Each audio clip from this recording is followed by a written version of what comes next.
Meus amigos, chegou o dia, Flamengo e Racing, Racing e Flamengo, semifinal da Libertadores 2025, hoje 9h30, Avejaneda, jogo que promete ser dificílimo, duríssimo, um adversário que vai vir muito mobilizado, que não joga uma final de Libertadores há 28 anos, clima muito hostil lá no El Cilindro, mas o Flamengo vai encontrar alguns espaços sim. O Racing deve adiantar as suas peças, deve ceder alguns espaços para o time do Felipe Luiz, assim como já fez no duelo no Maracanã também. E a gente vai explorar bastante isso no vídeo de hoje. E aí, vamos falar de tática?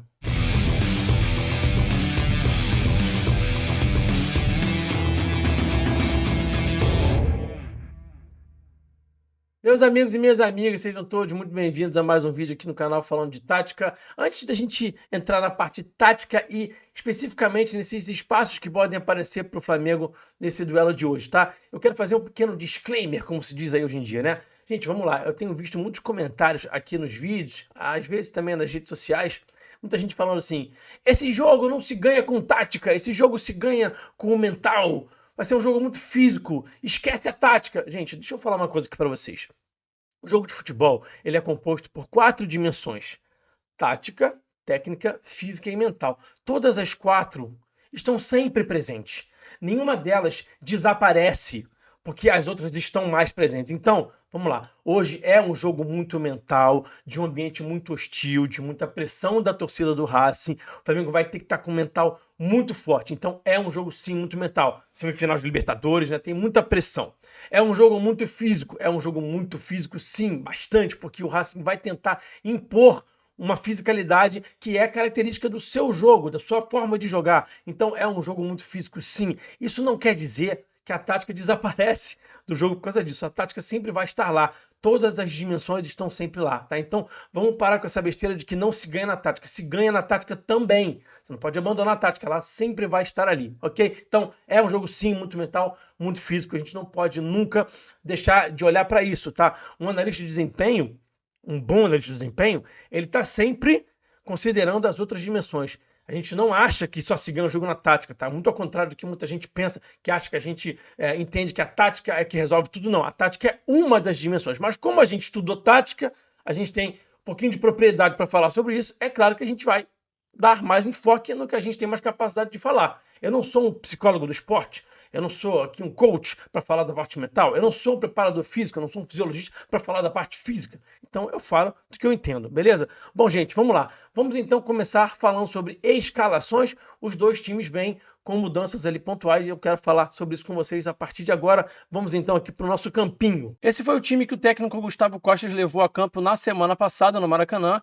Cambeses, Martirena, Colombo, Rojas, Sousa, que não estará em campo na partida de hoje, Zuculini, Almendra, Solari, Martins e Konec. O Sousa é muito importante porque ele é esse cara que fica aqui à frente da linha de defesa nesse 4-1-4-1 e por vezes ele afunda aqui para dentro dessa linha, montando esse 5-4-1. Ele tem muita leitura, é um jogador muito importante, vai fazer muita falta para o time do Racing nessa partida de hoje lá em Avejaneda. É um grandíssimo desfalque para o técnico Gustavo Costas, tá? A gente vai ver aqui agora de novo o campinho montado nesse 4-3-3 e a escalação do Nardoni. Eu estou colocando aí o Nardoni, que deve ser o jogador que vai entrar no lugar do Sousa. A imprensa argentina fala também em mais 2 mudanças. O Moura entrando no lugar do Martirena, um jogador que defende um pouco melhor, e também o Balboa entrando na vaga do Konec. O Balboa é muito mais atacante do que o Konec, ele seria uma dupla de ataque do Martins, então o time deixaria de marcar em 4-1-4-1 para marcar aqui no 4-4-2, e aí o Gustavo Costas entendendo que ficaria mais protegido marcando nesse sistema. E o Flamengo? O Flamengo foi a campo na semana passada com o Rossi, Varela, Danilo, Léo Pereira, Alexandro, Jorginho, Pulgar, Luiz Araújo, Rascaeta, Carrascal e Pedro. A gente sabe que o Pedro não vai estar presente por conta da lesão no antebraço em que ele quebrou ali a região num choque com o próprio Sousa, que também não estará em campo hoje. E aí a gente já projeta uma mudança de cara, que é a saída do Danilo e a entrada do Léo Ortiz, que está recuperado da lesão que teve lá no jogo contra o Palmeiras, naquele choque lá com o Vitor Roque. Então o titular da posição deve voltar à equipe, nada mais natural. E a gente também imagina que o Felipe vai usar o Plata aqui como comandante do ataque mais avançado. A imprensa aqui do Brasil, o GE mais especificamente, né, tem falado também da entrada do Saul. O Saul pode entrar na vaga do Luiz Araújo. E aí, gente, vamos falar de prós e contras, né? com o Saul em campo, o Flamengo tem mais capacidade de reter a posse de bola. O Saul com certeza é mais parecido com o Gerson do que é o Luiz Araújo, mas por outro lado você tem um jogador que tem, na minha visão, mais dificuldade de correr para trás. Eu vejo o Luiz conseguindo correr mais para trás, recompor mais rápido que o Saul. E você perdendo o Pedro, você também não escalando o Luiz, você só tem o Arrascaeta como jogador decisivo, que faz de fato gol nesse time, né? Você tem 3 goleadores nessa equipe: Pedro, Araújo e Arrascaeta. Você perde o Pedro e não escala o Luiz, fica tudo muito em cima do Arrascaeta. Entendo a mudança do Felipe, se ela realmente acontecer, né? Acho que ela faz sentido, mas eu particularmente acho que fica uma lacuna muito grande em relação também à bola parada. O Luiz Araújo é muito importante nas cobranças de falta laterais e de escanteio, e quando você não tem esse jogador, você fica ali capenga, digamos assim, na bola parada, e a bola parada defensiva do Racing não é tão boa, então eu vejo que fica realmente ali uma lacuna, mas vamos ver o que o Felipe vai levar a campo. E aí, só voltando rapidinho para a questão do Plata, né? Para mim tá bem claro que ele é a melhor opção para substituir o Pedro. Ele é o cara que está mais coordenado para gerar espaço para os companheiros. Ele vai ser muito importante hoje também, até por conta da bola aérea, da casquinha, enfim, é sim a melhor opção para substituir o Pedro hoje lá em Avejaneda. Plata é a melhor opção para deixar o Flamengo taticamente mais forte e a melhor opção para você se tornar um profissional melhor, se destacar no mercado de trabalho, é você aproveitar a Black Friday da hashtag Treinamentos. A hashtag é uma das principais empresas de treinamentos da América Latina. A hashtag te ensina as principais ferramentas e habilidades do mercado de trabalho, com cursos que vão desde Excel até Power BI, até inteligência artificial, Python, linguagem de programação. Tem muita coisa boa, do básico até o avançado, é tudo muito didático, você não pode perder. Essa aqui é a maior promoção que a hashtag já fez, 50% em todos esses cursos aí, esses ótimos cursos. Então não perde tempo para você poder garantir a sua presença na lista VIP. Você vai escanear o QR Code que está na tela. Se você estiver assistindo esse vídeo no seu celular e não conseguir escanear o QR Code, você vai acessar o link que está aqui na descrição ou então no primeiro comentário fixado. Vamos então para a nossa análise com imagens para poder mostrar para vocês que espaços são esses aí que o Racing deve ceder para o Flamengo. Gente, eu já ia me esquecendo de pedir para vocês deixarem o like. Deixa o like aí, tá? Que ajuda muito o nosso trabalho.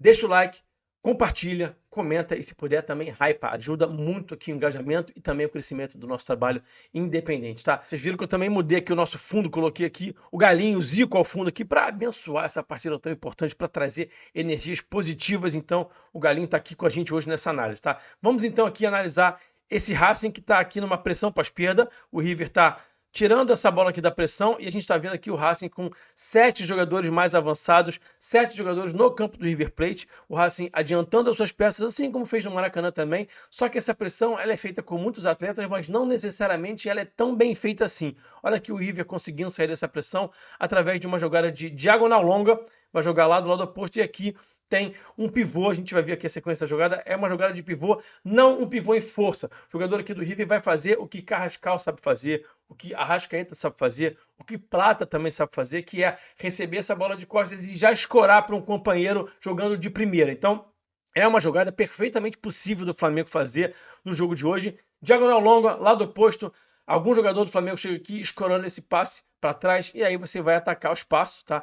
E aí vai machucar o Racing, se aproveitando desse espaço que eles devem ceder às costas da última linha quando eles adiantarem as suas peças, né? Isso é meio óbvio, o time que adianta as suas peças vai ceder espaço às costas, então o Flamengo tem que tentar aproveitar esse espaço aí que vai ter as costas da defesa do Racing. Quero mostrar para vocês esse lance aqui agora que a gente viu acontecer também no Maracanã com o Racing avançando as suas peças. A gente está vendo aqui o Zuculini que ficou na dúvida se andava para frente para encaixar aqui no Jorginho ou se corria para trás, porque ele entendeu que o Léo Pereira poderia fazer uma bola longa. Aí que ele ficou um pouquinho na dúvida, nisso que ele fica na dúvida, o Léo Pereira acha aqui o passe para o Jorginho, aí ele vai tentar encaixar, mas aí já é tarde. O Jorginho acha aqui de primeiro o Pedro e aqui de novo, né?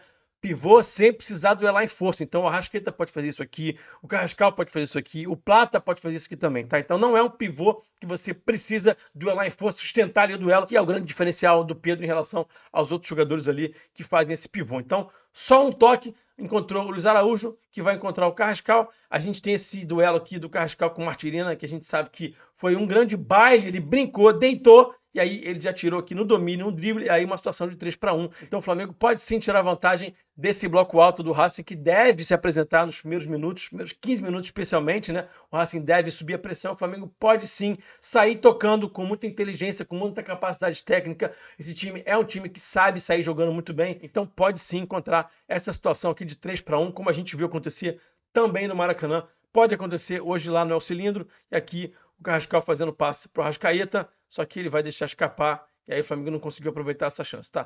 Outra situação que a gente pode ver acontecer é essa aqui do Carrascal arrastando o Solari. O Flamengo conseguiu gerar muito espaço através de movimentações muito inteligentes no Maracanã, e a mesma coisa pode acontecer hoje também lá no El Cilindro. Eu vejo um jogo, inclusive, taticamente parecido. O Racing não vai abrir mão da sua forma de jogar, e nem o Flamengo. Então o Racing vai subir o bloco, o Racing vai jogar com bola longa. Então eu vejo, de fato, um contexto tático bastante similar, tá? Aqui o Alexandre recebendo essa bola e o Carrascal tá arrastando o Solari, e aí ele vai gerar espaço aqui, nesse meio espaço, para um passe do Alexandre para o Pedro. Eles vão tentar aqui uma tabela e o Mascherano vai conseguir interceptar. Além disso, também tem esse movimento aqui do Léo Pereira, que ajudou muito o Flamengo a criar espaços, a gerar vantagens. O Léo conduzia, obrigava o Zuculini a andar para frente, atraía o Zuculini a andar para frente, e depois ele achava o passe aqui no Alexandre.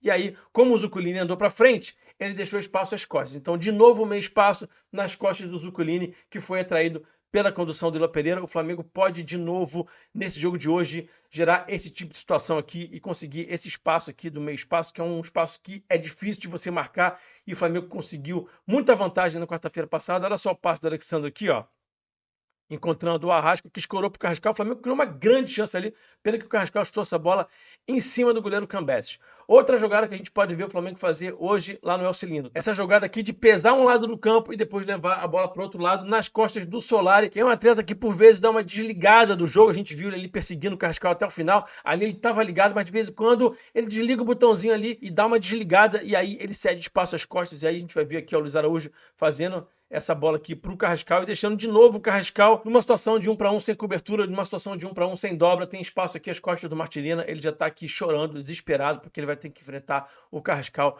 que é um ótimo driblador. E vocês viram que o Solari não conseguiu chegar a tempo para poder ajudar aqui o Martirena, e aí o Carrascal vai fazer essa linda jogada, vai pedalar, vai fazer um ameaço aqui, vai cruzar, a bola vai ficar viva dentro da área, e o Pedro vai tentar ali uma puxeta, só que o goleirão Cambeses acabou conseguindo fazer uma ótima defesa. Aqui, mais uma vez, nas costas do Solari, que não estava aqui tão próximo do Carrascal. Passe do Jorginho para o Carrascal, ele aciona o Arrasca e mais uma vez ele vai atacar espaço, vai explorar esse meio espaço ali entre o corredor lateral e o corredor central. O Arrasca vai fazer esse passe na profundidade e o Flamengo vai criar uma chance. Então dá para explorar de novo esses espaços, dá para explorar de novo essas vantagens que o Flamengo conquistou no jogo no Maracanã. Aqui de novo o Solari está dando aquela cochilada, o Jorginho vai achar um passe aqui para o Carrascal e ele vai conduzir e vai conquistar uma falta. E eu até brinquei no pós-jogo, né, com vocês, quem assistiu o pós-jogo me viu falando sobre isso, né? Tem muito jogador hoje em dia que não está prestando atenção no que tem que fazer, cede um espaço, depois fica apontando para os companheiros.